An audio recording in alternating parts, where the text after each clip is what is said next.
మీరు నా గుండెల్లో పెట్టుకున్న వాళ్ళు, మీరందరూ నా గుండెలో పెట్టుకున్నదమ్మా. మీకు మించిన కుటుంబం నాకు లేదు. అలాంటి నేను 2014లో ఒక్కడనే కూర్చొని జ్వలిస్తూ మదించిపోతూ మన ఆలోచనతో మధిస్తూ ఎలా చెప్పాలి, పెద్ద రాజకీయాల మీద నా చాలా మంది కసరత్తులు చేసిన వాడిని కాదు. 2009లో అప్పుడు రాజకీయ ప్రస్థానం తప్ప. 2003లో నేను మా నాన్నకి చెప్పాను ఫస్ట్. ఈరోజు మా నాన్నగారు లేరు, స్వర్గస్థులయ్యారు. మా నాన్నకి మా అమ్మకి 2003లో చెప్పాను, అమ్మ నేను ఒకరోజు పాలిటిక్స్కి వెళ్తాను. మా అమ్మయ్య మా నాన్నకి నచ్చల మాట. శుభ్రమైన కెరీర్ పెట్టుకొని పిచ్చేంట్రా నీగా నేను. కానీ నేను చెప్పలేకపోయినా ఆ రోజున. నేను సినిమాలని దృష్టిలో పెట్టుకొని ఎదగలేదు, సమాజాన్ని దేశాన్ని దృష్టిలో పెట్టుకుని ఎదిగాను. సినిమా నాకు ఉపకరణం అయింది కానీ సినిమా నా జీవితం కాలం. చెప్పలేకపోయినా ఆ రోజున. నన్ను చాలామంది, మీరు అందరికీ నాకు గద్దరన్న ఎలా పరిచయం అనుకుంటున్నారు మీరు? రాజకీయాల ద్వారా కాదు. గద్దరన్న ఖుషీ సినిమా చూసి మా అన్నయ్య గారిని పట్టుకొని మా అన్నయ్య గారి దగ్గరికి వచ్చి, మా పెద్దన్నయ్య గారి దగ్గరికి వచ్చి, మీ తమ్ముడిని కలవాల్సిందే నేను. మా అన్నయ్య ఫోన్ చేశారు, అని నేను గద్దర్ గారు కలుస్తారంటాను. నాకు గద్దర్ గారు అంటే ఇష్టం చిన్నప్పటి నుంచి, మా నాగబాబు గారి దయ వల్ల.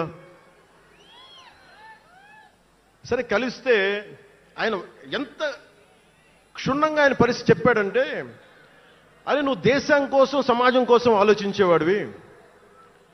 నీ ఏ మేరా జహా అనే పాటలో నువ్వు భరతమాతని సంఖ్యలలో బంధించి పెట్టావు కదా, నీ భావం నాకు అర్థమైందిరా అన్నాడు. నువ్వంటే నాకు ఇష్టం రా తమ్మి అని చెప్పి ఆ రోజు నుంచి మాకు స్నేహం. అది నాకు అన్నా తమ్ముడ బంధమైందని ఆయన చనిపోయేలోపు. అలాగే 2006లో నేను విపరీతంగా ఒక పిహెచ్డి కోసం, ఒక స్కాలర్ ఎలా చదువుతాడో పుస్తకాల మధ్యలో సినిమాలు చేశాను. అందుకే నా సినిమాలు మీకు నచ్చుండకపోవచ్చు ఆ రోజున.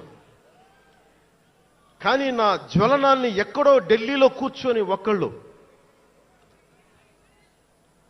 ఢిల్లీ యూనివర్సిటీలో పనిచేసే ఒక ప్రొఫెసర్, ప్రకాశం జిల్లాకు చెందిన వ్యక్తి, నాకు తెలియదు ఆయన ప్రకాశం జిల్లా వ్యక్తి. నా రోజున ఆయన వచ్చి మిమ్మల్ని కలవాలని చెప్పి ఒక నెల రోజులు నా వెంట పడితే ఆయన కలిశారు. ఆయన వచ్చి నన్ను ఒకే ఒక మాట అడిగారు 2006లో, మీరు రాజకీయాల్లోకి వస్తారా? బహుజన సిద్ధాంతం మేము ముందుకెళ్తాం. చాలామంది అడిగి నన్ను పంపించారు, మీరు సంసిద్ధం అంటే నేను మాట్లాడతాను, నేను కదుపుతానంటే. ఆ రోజున నాకు ఇంకా మెచ్యూరిటీ లేదు. ఒక కుటుంబాన్ని నడపడానికే చాలా శ్రమ పడాలి. ఒక కుటుంబాన్ని ఏకతాటిపైన తీసుకురావాలంటే నేను కష్టపడాలి. ఒక సినిమా చేయాలంటే నేను ఇంత కష్టపడాలి. ఇన్ని కోట్ల మందికి సంబంధించిన జీవితాన్ని ఒక భావంతో కట్టిపడేయాలంటే నాకు ఇంకా అంత మెచ్యూరిటీ లేదు. మెచ్యూరిటీ వచ్చిన రోజున మీకు తెలియజేస్తానని చెప్పాను. ఆ వ్యక్తి అప్పటి నుంచి ఇప్పటి దాకా అరుదుగా అప్పుడప్పుడు కలుస్తూ ఉంటాను. ఈ రోజున హైదరాబాద్ సెంట్రల్ యూనివర్సిటీ ప్రొఫెసర్, మీలో కొంతమందికి తెలిసి ఉండొచ్చు, ప్రొఫెసర్